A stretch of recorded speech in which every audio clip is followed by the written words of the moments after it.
ठीक है। अब लास्ट में आता है हमारा एक रो फैक्टर जो कि टर्मिनेटिंग फैक्टर है। रो फैक्टर क्या होता है, इंडिकेशन देता है कि बस रुक जाओ, अब जरूरत नहीं है और ट्रांसक्रिप्शन करने की। तो मतलब स्टार्ट करने के लिए, इनिशिएशन करने के लिए क्या जरूरत होती है, हमें सिग्मा फैक्टर की जरूरत होती है, और लास्ट में जो टर्मिनेट करने के लिए किसकी जरूरत होती है, रो फैक्टर की जरूरत होती है। ठीक है, 3 प्रोसेस में सब चीजें खत्म हो जाती है। समझ में आया ये कॉन्सेप्ट पूरा अच्छी तरीके से? अभी मैं आपको डायग्राम के थ्रू बता देती हूँ एक बार। ठीक है, और सेम कॉन्सेप्ट यूकैरियोटिक के अंदर भी होता है, बस मैं आपको बता रही हूँ कि कुछ।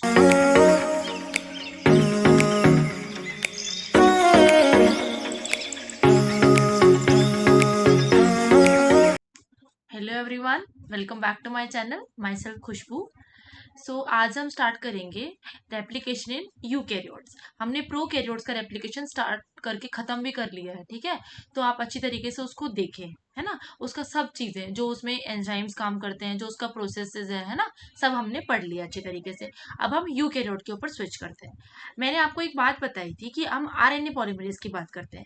आरएनए पॉलीमरेज की जो हमने बात की थी किसमें, प्रोकैरियोट में। तो प्रोकैरियोट के पास सिर्फ और सिर्फ एक आरएनए पॉलीमरेज था जिसने सारा का सारा काम कर दिया था। ठीक है, अब हम जो यूकैरियोट्स की बात करते हैं उसमें ना 3 टाइप के आरएनए पॉलीमरेज होते हैं। ठीक है, इस पूरी स्लाइड से आपको समझ में आ जाएगा क्या पॉलीमरेज का काम है और कौन कौन से पॉलीमरेज किस किस में इन्वॉल्व होते हैं।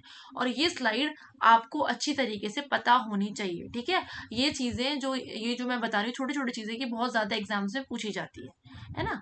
तो आपको पता होना चाहिए कि आरएनए पॉलीमरेज, तो मैंने क्या बताया कि जो आरएनए पॉलीमरेज होते हैं वो 3 टाइप के होते हैं। ठीक है, पहले मैं आपको इसको बताती हूँ देख के, ताकि आपको एक क्लियर वो हो जाए पिक्चर, फिर उसके बाद हम इसको समराइज करेंगे। देखो आप कैसे करते हैं। सबसे पहली बात ये है कि जो हमारा ट्रांसक्रिप्शन होता है, ट्रांसक्रिप्शन मैंने बताया आपको आरएनए से, मैंने क्या बताया, ट्रांसक्रिप्शन को डीएनए से आरएनए का बनना, उसको हम बोलेंगे ट्रांसक्रिप्शन। अब हम आरएनए पॉलीमरेज की बात की थी हमने कि आरएनए पॉलीमरेज काम करता है, सिग्मा फैक्टर काम करता है और रो फैक्टर काम करता है। अब आप मुझे बताएंगे कमेंट सेक्शन में कि सिग्मा फैक्टर का क्या काम है। ठीक है, और दूसरी बात, इलोंगेशन फैक्टर कौन सा, इलोंगेशन फैक्टर में क्या फैक्टर रिमूव हो जाता है, और टर्मिनेशन फैक्टर कौन सा फैक्टर है। ठीक है, ताकि मुझे पता हो कि जो मैं वीडियोस डाल रही हूँ उसको आप प्रॉपरली पढ़ रहे हो या नहीं पढ़ रहे हो। ठीक है, क्योंकि अगर मैं आगे आगे बढ़ती जाऊंगी और पीछे का पूरा साफ होता जाएगा तो उसका कोई मतलब नहीं है ना। आपका एग्जाम है, तैयारी आपको करनी है, तो आपको पता होना चाहिए कि रोज का रोज रिवाइज करना है। एक बात को हर वीडियोस में रिपीट नहीं करूंगी। ठीक है, अब हम बात करते हैं आरएनए पॉलीमरेज की बात करते हैं। आरएनए पॉलीमरेज में 3 चीज होती हैं, मतलब आरआरएनए, एमआरएनए और टीआरएनए। मतलब कहने का मतलब मेरा ये है कि अगर आरएनए पॉलीमरेज 1 की बात करते हैं तो आरएनए जो पॉलीमरेज 1 है वो स्पेसिफिकली आरआरएनए के लिए होगा। आरएनए पॉलीमरेज जो 2 है वो एमआरएनए के लिए होगा, और जो 3 है वो टीआरएनए के लिए होगा। इसमें और भी आरएनए यूज हो जाएंगे, मैं आपको आगे बताऊंगी। ठीक है, तो जो आरएनए का काम है वो क्या काम होता है, मैंने यहाँ पे लिखा हुआ है। ये क्या करता है, स्ट्रक्चर और कैटालिटिक रोल प्रोवाइड करता है किसको, ट्रांसलेशन में। ये क्या करता है कि कैटलिटिक रोल मतलब स्ट्रक्चर भी देता है और कैटलिटिक रोल भी प्रोवाइड करता है, मतलब कैटलिटिक एक्टिविटी करता है, जैसे इनहेंसमेंट करता है किसी प्रोसेस की। ठीक है, तो उसमें काम आता है ये। दूसरी बात है एमआरएनए। एमआरएनए क्या करता है कि एमआरएनए बेसिकली टेम्पलेट की तरह काम करता है। अब हम जो बना रहे हैं डीएनए से, वो हमारा क्या बनेगा, एमआरएनए बना रहे हैं हम। ठीक है, मोस्टली हम एमआरएनए बनाते हैं। तो जो एमआरएनए होगा ना, जब हम प्रोटीन्स बनाएंगे तो एमआरएनए किसकी तरह काम करेगा, टेम्पलेट की तरह काम करेगा। किसके लिए, प्रोटीन्स के लिए। एमआरएनए को देखते ही प्रोटीन्स बनता रहेगा। ठीक है, तो एमआरएनए की ये बात होगी। अब टीआरएनए की बात करते हैं। टीआरएनए क्या करता है, जो अमीनो एसिड्स होते हैं, जब मैं आपको बताऊंगी ट्रांसलेशन का प्रोसेस, तो जो अमीनो एसिड्स होते हैं उनको लेके आने का काम करता है कौन, टीआरएनए। ठीक है, टीआरएनए और जेनेटिक कोड जो हम आगे पढ़ेंगे उनको रीड करता है, उनको बताता है, उसके बाद ही आगे प्रोटीन का प्रोसेस होता है। ठीक है, ऐसे पता होना चाहिए आपको। और दूसरी चीज ये कि कौन सा आरएनए क्या बना रहा है, ठीक है, ये पता होना चाहिए। तो मैंने क्या बताया कि जो हमारा आरएनए 1 होता है, ठीक है, RNA polymerase 1, RNA polymerase 2, RNA polymerase 3, तो आरआरएनए, एमआरएनए, टीआरएनए, ये हमने पढ़ लिया। उसके बाद दूसरी चीज, थोड़े थोड़े पार्ट है, 28S, 18S, 5.8S। एमआरएनए में एमआरएनए, एचएनआरएनए। ठीक है, थर्ड में टीआरएनए, 5S आरएनए और एसएनआरएनए। ठीक है, अब इसका जो पूरा जिस्ट है, जो मैंने आपको 2 स्लाइड में बताया, उसका जिस्ट सिर्फ एक स्लाइड के अंदर है। ठीक है, आपको वो स्लाइड प्रॉपरली अच्छी तरीके से पढ़नी है। ठीक है, चाहो तो आप इसका स्क्रीनशॉट भी ले सकते हो। ओके। तो आप उस स्लाइड का स्क्रीनशॉट लो। तो इसमें क्या होगा, देखो मैंने बताया ना, आरएनए पॉलीमरेज किसके लिए काम आ रहा था, स्ट्रक्चर और कैटालिटिक रोल के लिए काम आ रहा था। दूसरी चीज क्या थी कि इसके अंदर क्या कौन कौन से थे, rRNA 5s, rRNA 5.8s, 18s, 28s। Paul 2 में प्रोवाइड टेम्पलेट, टेम्पलेट की तरह प्रोवाइड करता है, ठीक है। और ये एमआरएनए, एचएनआरएनए। थर्ड में brings amino acid, read the genetic code, ठीक है, टीआरएनए, एसएनआरएनए, 5s आरएनए। इस स्लाइड को बहुत अच्छी तरीके से आपको लर्न करना है, ठीक है। ये स्लाइड बहुत इंपॉर्टेंट स्लाइड है और पता होना चाहिए आपको, ठीक है। अब हम बात करते हैं अपने नेक्स्ट की, जो कि हमारा है, देखो सेम प्रोसेस चल रहा है, सब कुछ सेम है, सेम बनाना है। प्रोकैरियोट में भी हमें आरएनए से, मतलब डीएनए से आरएनए बनाना है ना। और यूकैरियोट में भी हमें सेम काम करना है। पर मैंने आपको पहले भी बताया था, जो कॉम्प्लेक्सिटी होती है और जो एंजाइम्स के नाम होते हैं वही डिफरेंट होते हैं, ठीक है। बाकी जो मेन प्रोसेस होता है वो सेम होता है। अब मैंने आपको पहली बात बताई कि जो हमारा प्रोसेस होता है किसका, प्रोकैरियोट्स का। प्रोकैरियोट्स के प्रोसेस के अंदर हमें क्या जरूरत पड़ती है, इनिशिएशन, इलोंगेशन, टर्मिनेशन, ठीक है। हमारा पूरा काम खत्म हो जाता है प्रोकैरियोट्स के अंदर, ठीक है। अब हम यूकैरियोट्स की बात कर रहे थे, ठीक है। आप जब भी पढ़ोगे ना प्रोकैरियोट्स यूकैरियोट्स, तो आप ना दोनों कंपेयर करते हुए पढ़ना, ताकि आपको दिक्कत ना हो, ठीक है। अगर आप कंपेयर करते हुए नहीं पढ़ोगे ना, प्रोकैरियोट्स में क्या था, यूकैरियोट्स में क्या था, तो आप बहुत ही ज्यादा मिक्सअप कर दोगे, और जो प्रोकैरियोट्स का वो यूकैरियोट्स में डाल दोगे और यूकैरियोट्स का प्रोकैरियोट्स में डाल दोगे।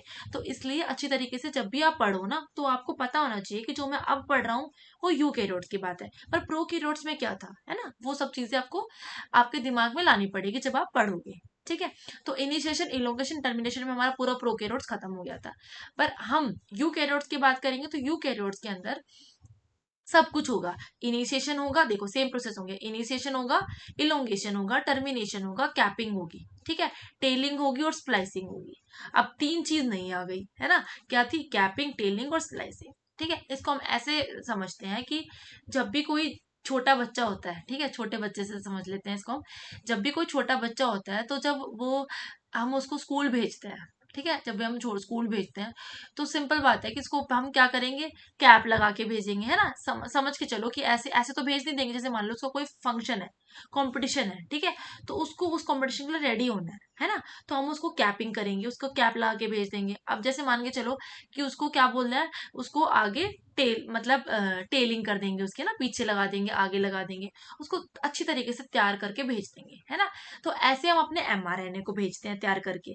ऐसा नहीं होता कि मतलब उसको उठाया और ऐसे ही भेज दिया स्कूल, नहीं, उसको प्रॉपरली नहलाएंगे, धुलाएंगे, उसके बाद उसको तैयार करेंगे, तैयार करने के बाद उसको स्कूल में भेज देंगे। तो ऐसे ही हमारा क्या होता है, ऐसे ही बात होती है कि यूकैरियोट्स की एमआरएनए में, ठीक है। एमआरएनए जब हम बनाएंगे तो भी ऐसे ही बनेगा। अब देखो कि जैसे मैं बताती हूँ कि जो हमने टर्मिनेशन की बात करी, हमने क्या बात करी कि यहाँ पर जो मैंने बताया कि इनिशिएशन, इलोंगेशन, टर्मिनेशन, कैपिंग। तो कैपिंग में क्या होता है कि जो एमआरएनए होगा ना, उसके ऊपर एक कैप लगा देंगे। किसकी कैप लगा देंगे, ग्वानिन ट्राइफॉस्फेट की कैप लगा देंगे, ठीक है। उसके बाद आ जाएगा हमारा टेलिंग। टेलिंग के अंदर हम पॉली ए टेल ऐड कर देंगे, लास्ट में ए ऐड कर देंगे। स्प्लाइसिंग होगी, स्प्लाइसिंग में मतलब जो हमारे इंट्रोन्स होते हैं ना, इंट्रोन्स होंगे, एक्सोन्स होंगे, उनको हटा देंगे। अब मैं आपको इंट्रोन्स एक्सोन्स की बात बताऊं, तो देखो इंट्रोन्स एक्सोन्स की मैं आपको बता देती हूँ। तो देखो, हम यूकैरियोट्स की बात करते हैं तो हमारा मोनोसिस्टोनिक होता है। इसके अंदर क्या होता है, छोटे छोटे सीक्वेंस होते हैं, जो कि छोटे छोटे सीक्वेंस होते हैं, जो कि क्या बोलते हैं, इंटरप्ट करते हैं, जिसको हम बोलते हैं कोडिंग सीक्वेंस। क्या बोलेंगे इसको, हम कोडिंग सीक्वेंस बोलते हैं, ठीक है। ये होते हैं। अब कोडिंग सीक्वेंस हमारे कौन से होते हैं, एक्सोन्स होते हैं, एक्सोन्स होते हैं कोडिंग सीक्वेंस, और नॉन कोडिंग सीक्वेंस होते हैं, जिसको हम बोलते हैं इंट्रोन्स। इन्हीं को रिमूव किया जाता है जब हम स्लाइसिंग की बात करते हैं, इन्हीं को रिमूव किया जाता है जब हम स्लाइसिंग की बात करते हैं, ठीक है। Do not appear in the mature process RNA. अब इनको इसलिए रिमूव किया जाता है क्योंकि ये बीच में इंटरप्टिंग सीक्वेंस है ना। इंटरप्टेड सीक्वेंस, इंटरप्टेड का मतलब समझ में आ रहा होगा कि ये ना बीच में इंटरप्शन करती है, तो इसको हटा देंगे, ठीक है।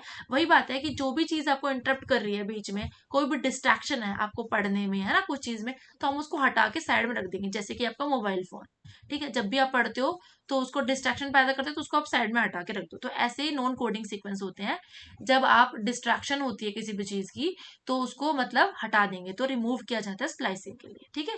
ये मैच्योर प्रोसेस आरएनए में नहीं होता। जो जो आरएनए हम प्रोसेस करके भेजते हैं किसको, ट्रांसलेशन में जब भेजते हैं हम प्रोटीन्स बनाने के लिए, तो उनके अंदर जो हमारा सीक्वेंस होती है, सिर्फ और सिर्फ एक्सोन्स हम लेते हैं, इंट्रोन्स को हम हटा देते हैं, ठीक है, हटा देते हैं। तो मैंने बात करी, और जो हमारे प्रोकैरियोट्स थे वो क्या थे, पॉलीसिस्टोनिक थे, उनके अंदर मल्टीपल सिस्टोन्स थे, ठीक है, बीच बीच में। अब हम बात करते हैं, ठीक है, दूसरी बात ये हो गई। मैंने क्या बताया कि हमारा कैपिंग होगी, टेलिंग होगी और स्प्लाइसिंग होगी। अब नेक्स्ट डायग्राम से देखो, सिंपल है। सबसे पहली बात, सबसे पहले यहाँ पे क्या था कि ये इलोंगेशन की बात की थी। सबसे पहले सॉरी, हमने किसकी बात की थी, इनिशिएशन की बात की थी। इनिशिएशन में क्या आ रहा था, हमारा सिग्मा फैक्टर आ रहा था, है ना। इनिशिएशन में क्या आ रहा था, सिग्मा फैक्टर आ रहा था। उसके बाद सिग्मा फैक्टर इलोंगेशन में चला गया था, सिग्मा फैक्टर ने अपना काम खत्म किया, वो चला गया। आरएनए पॉलीमरेज आए। आरएनए पॉलीमरेज प्रोकैरियोट्स में क्या थे, एक ही पॉलीमरेज था। यूकैरियोट्स में आरएनए पॉलीमरेज अलग अलग है, जो कि अलग अलग काम करते हैं, अलग अलग आरएनए को बनाएंगे, ठीक है। अब बात आती है हमारे टर्मिनेशन की। टर्मिनेशन के अंदर हमारे रो फैक्टर था। अब ये सब प्रोसेस तो प्रोकैरियोट्स में भी था, अब यूकैरियोट्स में क्या नया ऐड हो गया वो बताती हूँ। देखो, इसके अंदर सबसे पहली बात है, ये कैपिंग ऐड हो जाती है। कैपिंग ऐड हो गई, कैपिंग ऐड होगी तो सब देखो, कैपिंग ऐड होगी तो ग्वानिन ट्राइफॉस्फेट ऐड हो गया, 5 प्राइम पे कैपिंग हो गई, ठीक है। कैपिंग होगी, और बीच में कौन कौन से सीक्वेंस है, देखो यहाँ पे एक्सोन्स है, एंट्रोन्स है। तो एक्सोन्स को तो हम रखेंगे, इंट्रोन्स को हम हटा देंगे, है ना। प्रोसेस एमआरएनए जो हमारा होगा उसमें एक्सोन इंट्रोन्स नहीं आएंगे, सिर्फ और सिर्फ एक्सोन्स आएंगे। अब इसके अंदर लास्ट में हमारी क्या हो जाएगी, पॉली ये टेल अटैच हो जाएगी। टेल अटैच हो जाएगी तो ये सब चीजें टेल अटैच होगी। और जो लास्ट में जो प्रोसेस एमआरएनए आया वो कैसा आया, वो इसके अंदर इंट्रोन्स नहीं आए, तो हमारे हमने कैपिंग भी कर दी। कैपिंग किससे हुई, गुआनिन ट्राइफॉस्फेट से हुई, जो कि 5 प्राइम एंड पे लग गया। टेलिंग कहाँ पे हुई, 3 प्राइम एंड पे हुई, पॉली ये टेल की वजह से, ठीक है। और स्प्लाइसिंग में हमने क्या हटा दिए, अपने इंट्रोन्स हटा दिए, ठीक है। ऐसी बात करते हैं हम। तो देखो, ऐसे बताया मैंने, टेम्पलेट डिपेंडेंट मैनर में होता है ये, ठीक है। टेम्पलेट को इंडिपेंडेंट, मतलब टेम्पलेट इंडिपेंडेंट मैनर में होता है, टेम्पलेट की जरूरत नहीं होती, खुद ही हो जाता है। इंडिपेंडेंट का मतलब है, यहाँ पे कैपिंग हो गई, यहाँ पे टेलिंग हो गई, और यहाँ पे आपके इंट्रोन्स हट गए। तो इंट्रोन्स रिमूव किए गए, किससे, स्प्लाइसिंग पे किए गए। और कैपिंग किससे हुई, एचएनआरएनए से, जो कि एडिशनल प्रोसेसिंग के लिए काम आता है। जो किस कौन बना रहा था, आरएनए पॉलीमरेज 2 बना रहा था, जो कि कैपिंग और टेलिंग में काम आता है। आपको हर चीज को कनेक्ट करते हुए चलना है, ठीक है। ये पूरा प्रोसेस हो गया आपका किसका, ट्रांसक्रिप्शन इन यूकैरियोट्स, ठीक है। उसको कंपेयर करते हुए चलोगे, ट्रांसक्रिप्शन इन यूकैरियोट्स आया समझ में। अब आपका सिर्फ और सिर्फ क्या बचा है, translation in prokaryotes and translation in eukaryotes आपके सिलेबस में नहीं है, तो प्रोकैरियोट्स का बस आपको थोड़ा बहुत पार्ट पता होना चाहिए, ठीक है, वो है। और बस एक लैक ऑप्रोन बचा है, जो कि आपका रेगुलेशन के पार्ट में है, ठीक है। आपका जो ये मोल बायो उसके बाद कंप्लीट हो जाएगी पूरी। उसके बाद हम नया चैप्टर कोई स्टार्ट करेंगे अच्छा सा, ठीक है। आप मुझे कमेंट सेक्शन में बता सकते हो कि मुझे कौन सा चैप्टर स्टार्ट करना चाहिए। Thank you so much. अगर आपको ये वीडियो अच्छी लगी हो तो लाइक करें, शेयर करें, सब्सक्राइब करें, ऐसे अच्छे अच्छे कंटेंट के लिए, ठीक है। Thank you so much.